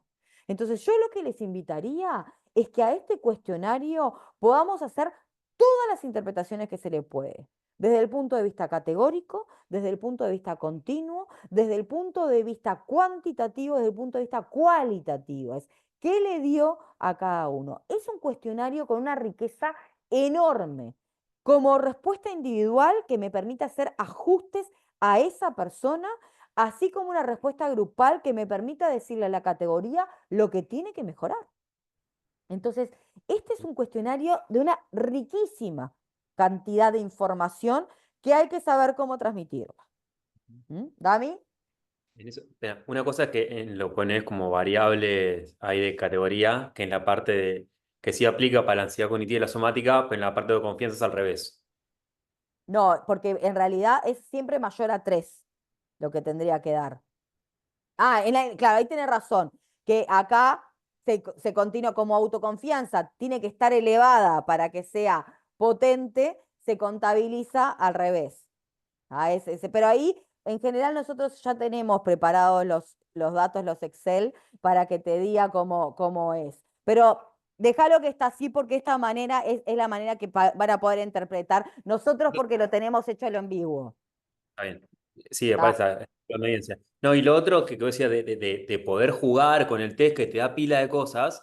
O sea, yo lo que hago pila es, como dice Vero, yo saco el promedio del grupo, pero también voy viendo cuando me junto individualmente a ver cuán por encima o por debajo de acuerdo al promedio del grupo. O también juego, yo qué sé, con las distintas edades. O sea, bueno, los que son menores de tanto o los que recién suben tienen esto, lo otro, hacia dónde tenemos que llegar. O sea, podés jugar pila con todo eso que está buenísimo. Te da pila de Sí. cosas. Es como un Ir, boletín, como el claro, boletín de calificaciones que te permite hacer gráfico. ¿De dónde estás parado vos? ¿De dónde está parado el grupo? ¿De dónde está parado desde el punto de vista del rango? ¿Y de dónde está parado desde el punto de vista de la media? Entonces te permite como sacar muchas fotos de esa misma persona en relación a sí misma, porque como lo podemos pasar muchas veces en el año, vos le podés ir mostrando cómo ha ido cambiando y también en relación al grupo. Y después si lo hacemos más grande, en relación a los diferentes grupos que pueden ser en una misma institución o en un mismo deporte de un mismo país. Entonces, permite muchísimas comparaciones. ¿Mm? Bruno, ¿tenés alguna duda de esto? No, iba simplemente a hacer una pequeña consulta en relación vinculado a todo esto que traía Damián de la autoconfianza, que, que bueno, tal vez no es que no lo tenga previsto, sino que por cómo están formuladas las preguntas en este cuestionario no implique, pero a veces se da como esto del exceso de autoeficacia, digamos, que termina siendo como un poco perjudicial también para el deportista. sobreestimar un poco sus capacidades, si esto está previsto en este cuestionario o en realidad él mide, digamos, bien la autoeficacia. Mira, para empezar, mira la cantidad de ítems, no está sobrecargado en cantidad de ítems, porque muchos cuestionarios terminan por poner más cantidad de ítems de los que realmente van a utilizar, como por ejemplo Ujú. Charlotte, que tiene 10 y que usa 6. En ese caso habría como una sobrecarga, en este no.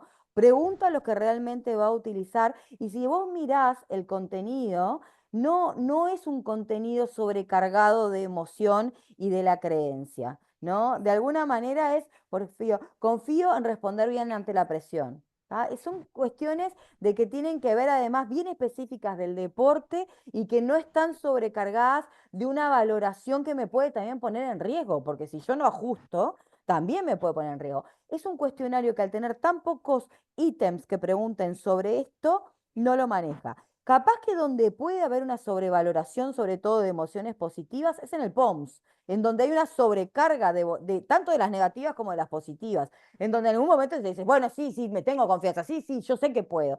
Este es un cuestionario con tan poca cantidad de ítems, que además, fíjate, que la dimensión que más sobrecargada está es la de los síntomas físicos.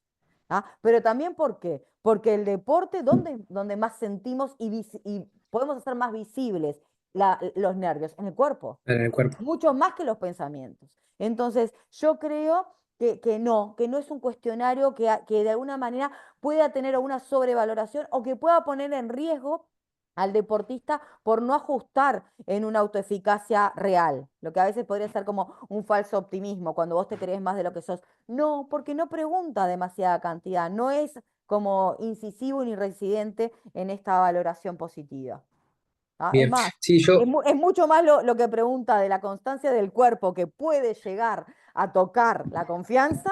Yo lo veo hasta más, y no tendencioso, porque lo veo un cuestionario equilibrado, pero mm, pregunta mucho más de forma recurrente sensaciones corporales que tanto pensamiento como creencias.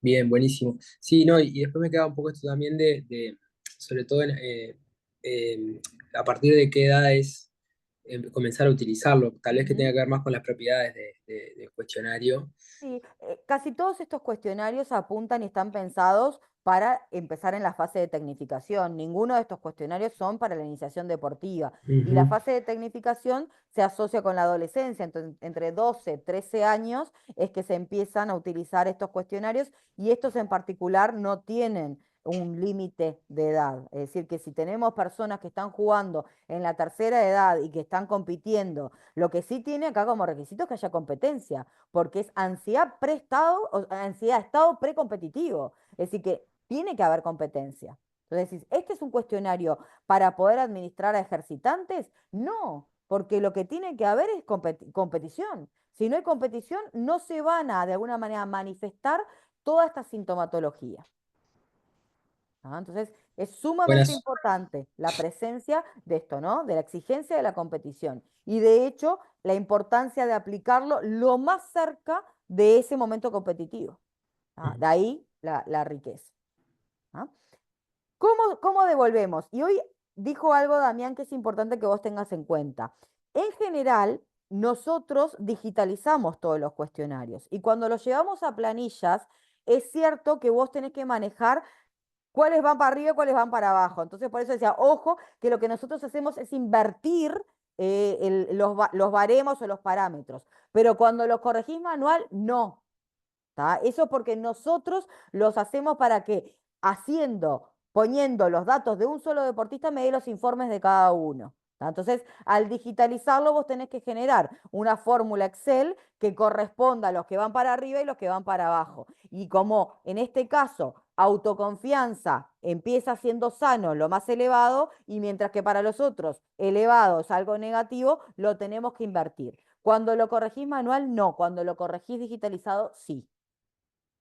¿Tá? Pero eso no se los damos porque cada uno crea su form, su Excel, su cada uno. Esto nosotros lo tenemos ya armado así para Nacional. ¿Ah? ¿Qué tipo de informe podemos dar? De informe individual, no sería el informe de cierre, del informe de la variable ansiedad precompetitiva. Bueno, lo primero que hay que informar es que, ¿qué dimensión, qué es lo que la dimensión está evaluando? El deportista no tiene por qué saber que la ansiedad precompetitiva tiene 3 dimensiones, que dos son negativas y una positiva. Entonces, lo primero que hacemos es darle una mini devolución de lo que significa eso que estás evaluando. Y después hay que mostrarle lo que a él le dio. Pero si yo lo dejo así, en general el deportista no entiende nada qué es lo que le dio. Entonces, Sí, es exacto. fundamental remarcar, tu ansiedad cognitiva fue baja. Damián, ¿ibas a decir algo? No, que tengo que salir ahora. Tengo una cosa. Tranqui, dale, Dale. tranqui, queda Todo. grabado, no pasa nada. Entonces, ahí, Bruno, es fundamental que al deportista lo que le quede claro no es solamente lo que evalúa la dimensión, sino cómo él está posicionado en la dimensión. ¿Ah? Entonces, o con recuadro, o con negrita, o con un flúor, con algo, hay que mostrarle cuál fue su nota, vamos a decir, frente a esa situación.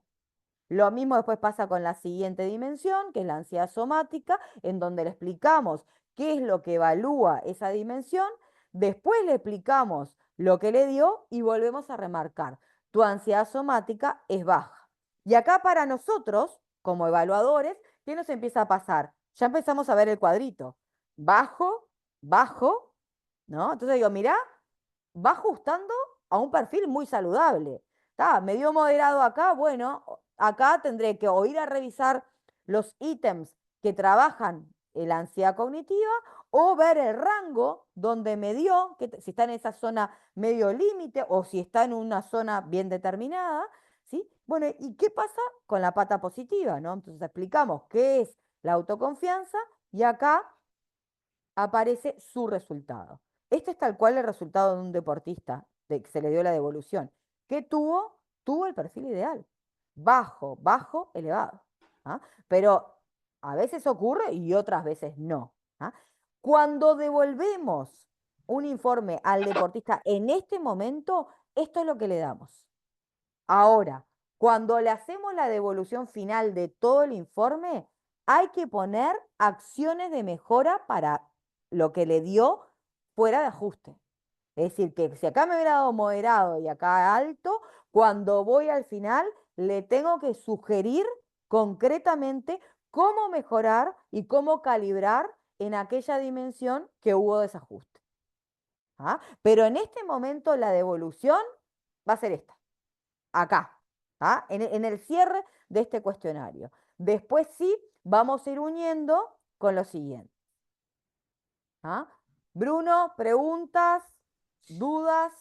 No, me quedaba pensando como en un posible ejemplo sobre todo teniendo en cuenta lo dinámico que puede ser o lo cambiante que puede ser la aplicación de este cuestionario en un deportista, por ejemplo, que bueno, no sé, tal vez lo aplicás previo a un partido en cuarta división, por decirlo de alguna manera, y 2 semanas después está entrenando, no sé, le toca jugar en primera o tercera división, y tal vez lo volvés a aplicar y le cambian un poco los resultados, Sí, y incluso tal vez en esto de esto de categorizar, donde te dé una puntuación tal vez de la ansiedad somática, por poner ejemplo, baja, pero cercano a lo moderado, tal vez también se puede como hablar de esta zona media border, donde habría que vigilar esto, ¿no?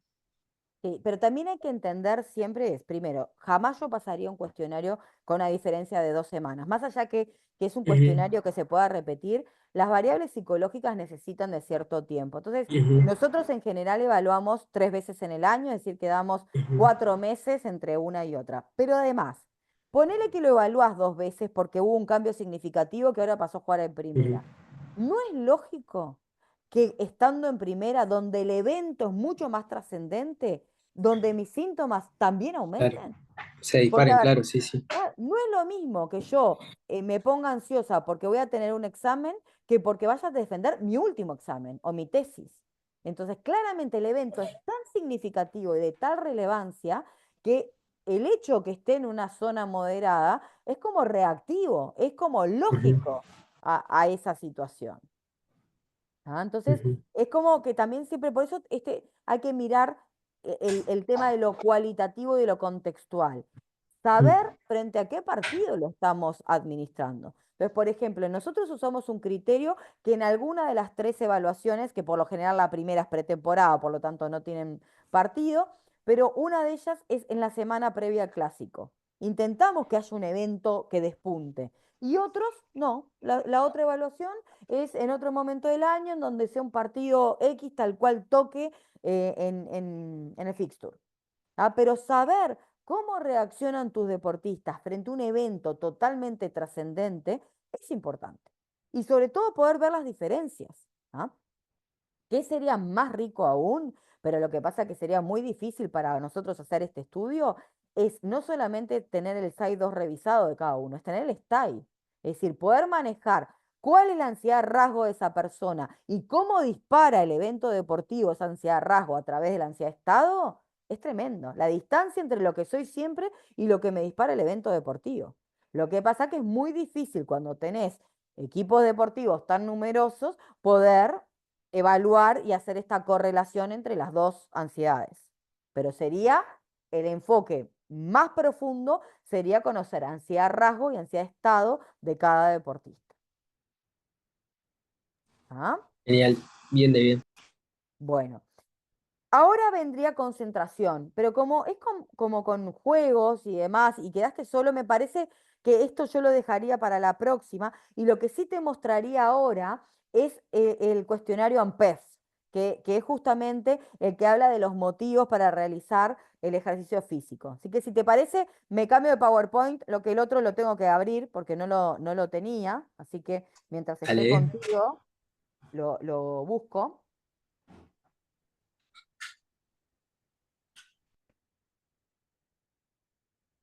Y bueno, y además este no lo tengo, a ver si lo podemos. Voy a dejar abiertas varias cosas y ya.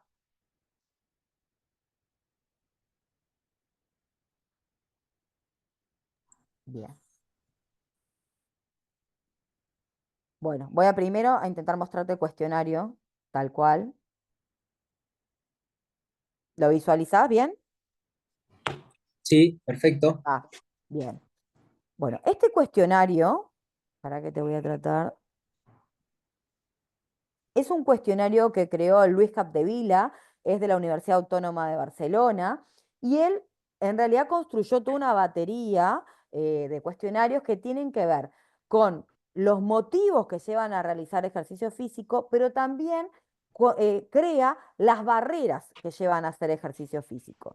Entonces, de alguna manera, es un grupo de estudio de la Universidad Autónoma de Barcelona. Ellos entienden que es muy importante para poder conocer por qué las personas comienzan un programa de ejercicio físico y se adhieren al mismo, poder tener idea de cuáles son las principales motivaciones que llevan a esa persona.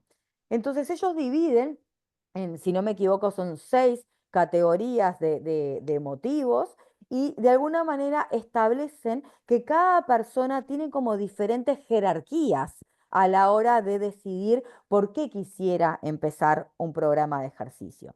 Y que lo que sería sumamente relevante es que cuando vos vas sobre todo a un gimnasio o vas con un profe o con un deportólogo, pudieran conocer cuáles son tus principales motivaciones para adaptar un programa de ejercicio que respondan a esas motivaciones.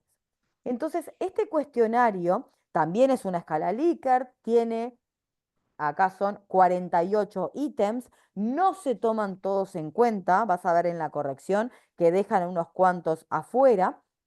Y acá lo que hace la persona es nuevamente marcar con un círculo o marcar con un flujo en qué número se siente identificado, donde el 0 no tendría ningún tipo de importancia para mí y el 10 lo tiene mucho. Dentro del cuestionario que ya está subido, acá tenés la consigna. No sé si la ves, Bruno, en esta parte de arriba tiene la consigna que te dice qué es lo que vos deberías marcar. Entonces, lo que vos vas contestando es, por ejemplo, bueno, para mantenerme delgado, ¿para mí es un motivo relevante para hacer ejercicio físico? Sí, lo es. Entonces marco 9. Para mantenerme sano, sí, un 5. Para demostrarle a los demás que valgo, 0. Me importa nada. Entonces vas contestando los 48 ítems que en general son muy sencillos, no sé si los ves, son muy cortitos, no tienen redacción negativa, todos aparecen en positivo y además tiene hasta una cuestión de género. Mirá que esto está hecho hasta hace años, y viste que tiene el arroba. Sí, sí. Entonces, es un cuestionario cuidado, fácil, de muy fácil aplicación, se llama AMPEF porque es un autoinforme. Yo me evalúo y de hecho yo misma me lo puedo corregir. ¿Ah? Entonces, esto muchas veces yo se los paso a ejercitantes o a grupos y no lo corrijo yo, se lo corrigen ellos mismos y empiezan a definir como cuál es su principal motivo. Se pueden hacer como una grafiquita donde despunta cuál justamente es la principal motivación que lleva a esa persona a elegir adherirse a un programa. ¿Ah? Voy a dejar de compartir que es el cuestionario en sí. ¿Tenés alguna duda? No, no, en realidad mirando muy por arriba, obviamente, me pareció como súper intuitivo. Está bueno. Es Aparte no muy, lo, o sea, creo que lo conocía porque me sonaba el nombre, pero no lo había visto como más así, un poquito más detallado. De esto hay un libro, que de hecho yo acá no tengo, hay artículos que ahora le voy a subir, pero yo tengo el libro regalado por Luis Capdevila, que lo que está buenísimo es porque después él lo va asociando con modelos teóricos, ¿no? Hay un modelo que es la teoría de Prochaska y Clemente, que te permite decir, bueno, ¿en qué situación estás en relación al ejercicio, ¿no? No quiero nada, porque te puede pasar que ninguno de los motivos puntúe elevado.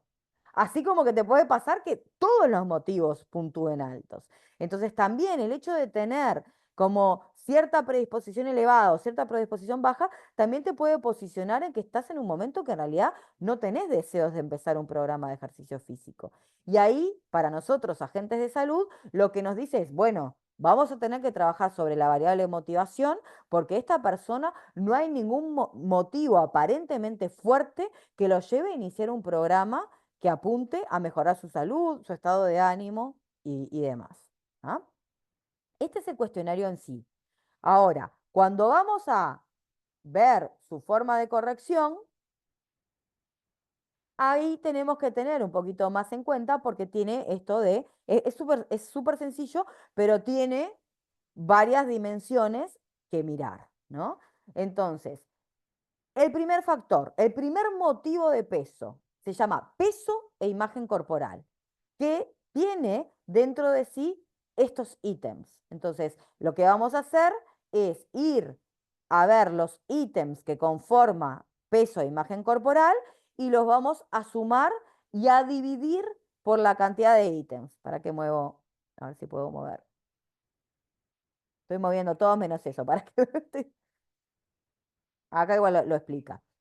Vamos a sumar todos los ítems que de alguna manera hacen al factor y lo divido 7 porque son 7 ítems que integran el factor peso e imagen corporal. ¿Sí? Después tenemos el segundo factor, no hay orden de importancia, todos los factores tienen la misma jerarquía. ¿Sí? Es el factor diversión y bienestar que O sea, está eso serían como integrado. las categorías de los motivos, ¿no? Claro, estos serían como las dimensiones del SAI, estas son las categorías o los factores de los motivos, ¿tá? Que acá se denominan factores en vez de dimensiones. Y acá tenemos el factor 2, es diversión y bienestar, que está integrado por el ítem 45, 7, 3, 21, 34. Entonces, sumamos lo que pusieron en esos 5 ítems y los dividimos entre 5. Siempre tiene que dar un valor entre 0 y 10, porque es una escala Likert que va entre el 0 y el 10, por lo tanto, es ahí que se tienen que mover. ¿Ah? Después tenemos el factor 3, que es prevención y salud positiva, en donde también son 5 ítems y lo que vamos a hacer es sumar lo que cada uno puso en estos 5 ítems y los dividimos por esa cantidad. Y después tenemos el factor 4, que es competición, que obviamente en el ejercicio físico no hay competición, pero tiene más que ver con ítems que preguntan sobre retos y desafíos, ¿no? Esto, me gusta superar mi marca anterior, me gusta levantar más peso, tienen más que ver sobre ese tipo de cosas, no competir en relación a otros. Más al rendimiento que a un resultado, Claro, digamos, contra otro, digamos. es como tenerme a mí como comparación social. Yo soy mi Mm. propio parámetro, pero sí siento que voy mejorando y que voy elevando eso, ¿no? Entonces, bueno, acá este factor está integrado por 4 ítems, por lo tanto, sumamos el valor que le puso y lo dividimos entre 4. Después tenemos el factor afiliación, que este factor lo que mide mucho es qué tan identificado me siento con las personas con las cuales comparto el ejercicio o mismo con el gimnasio, la institución donde voy, ¿sí? Acá nuevamente está integrado por 4 ítems, entonces lo que vamos a hacer es sumamos el puntaje y lo dividimos entre 4. Y el factor 6 está integrado por la dimensión o lo que sería fuerza y resistencia muscular, que también nuevamente está compuesto por 4 ítems. ¿Sí? Ya no me acuerdo si. Entonces, ¿cómo llegamos a una corrección total? Vamos a tener 6 factores, 6 subescalas, ¿sí? Que vimos que cada una de ellas es como una motivación diferente. ¿Vamos a poder llegar a un valor único? Sí, podemos decir qué tan cerca del 10 estoy, que es como que estoy muy motivado, tengo muchos motivos. ¿Te da mucha información saber en la escala del 1 al 10 lo que te dio en total? La verdad que no. O sea, ¿cómo llegamos a ese valor total? Sumando el resultado de cada factor. Sumo los 6 factores, lo divido entre 6 y me va a dar un número entre el 1 al 10. ¿Es un valor total? Sí. Me puede dar como una valoración global, pero la verdad que la valoración global en sí no aporta tanto. Lo que sí aporta más es tratar de identificar cuáles son los factores que tienen mayor impacto en mí a la hora de realizar ejercicio físico. Entonces me vuelvo para atrás. ¿Es la fuerza y la resistencia? ¿Es la afiliación? ¿Es la competición? ¿Es la prevención y la salud positiva? ¿Es la imagen corporal? ¿Es el bienestar y la diversión? Es decir, ¿cuál es mi motivo principal que me llevan de alguna manera a querer comenzar? ¿Ah? Y por otro lado, sin pasar el autoinforme de motivos, yo también podría entender cuál quizá es el motivo que menos peso tiene para que yo comience. Pero también nos podemos hacer una pregunta. Si ese motivo que menos pesa puede ser una barrera o no.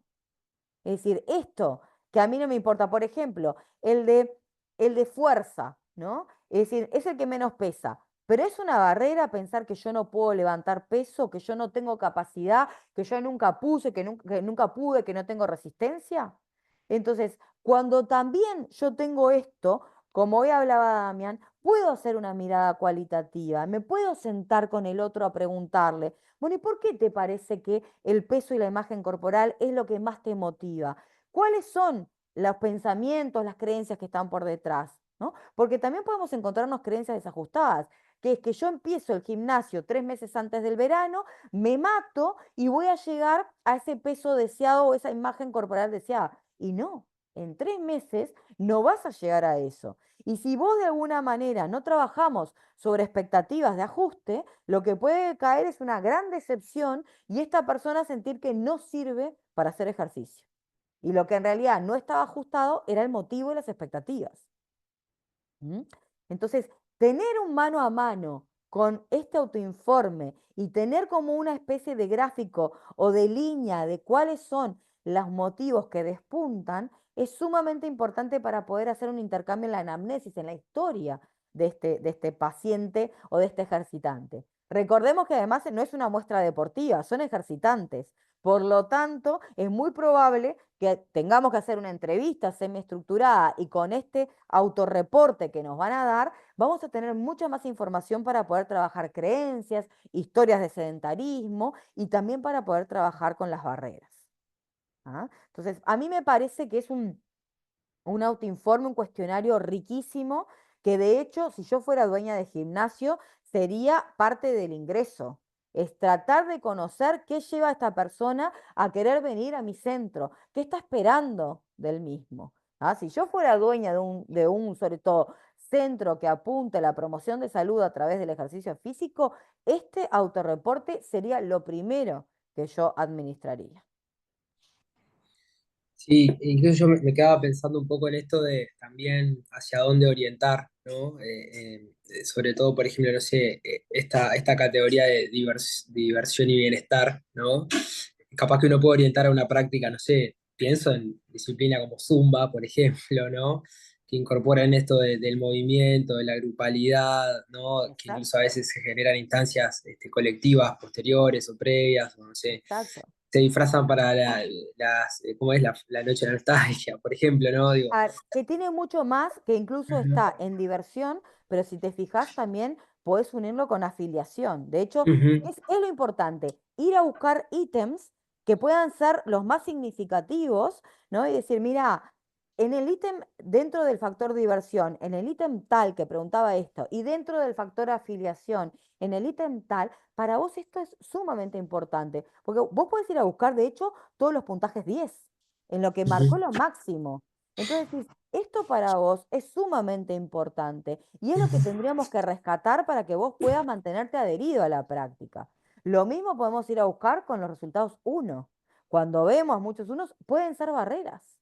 Entonces, sí, decir, bueno, por eso no solamente tener este análisis cuanti en la escala del 1 al 10, sino después a ir a los puntajes máximos y mínimos y hacer una mirada mucho más cualitativa. ¿Ah? claro, Si tenemos personas mayores, mirar, hay dos para mirar, todo lo que hace a la salud positiva, porque está hablando sobre todo de la salud en general, y lo que hace a la afiliación, que es sentirte parte, es sumamente importante. Entonces, también tenemos que ver, de acuerdo a la etapa vital, cuáles podrían tener más peso.